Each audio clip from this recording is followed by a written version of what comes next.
Duit makin kecil, hidup makin sepi. Emas makin besar, hidup pun makin selesa. Bayangkan tuan-puan, duit gaji yang tuan-puan simpan bertahun-tahun nilainya makin kecil sebab inflasi. Harga barang naik, kuasa beli makin lama makin turun.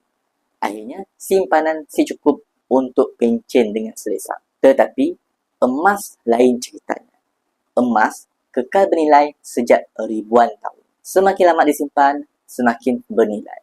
Yang ketiga, ia boleh jadi benteng paling kukuh untuk masa depan tuan-puan dan keluarga. Jadi, itu adalah 5 keajaiban emas.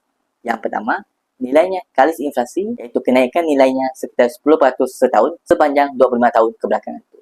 Yang kedua, aset yang sebenar yang boleh dimanipulasi. Yang ketiga, mudah ditukarkan menjadi tunai bila perlu.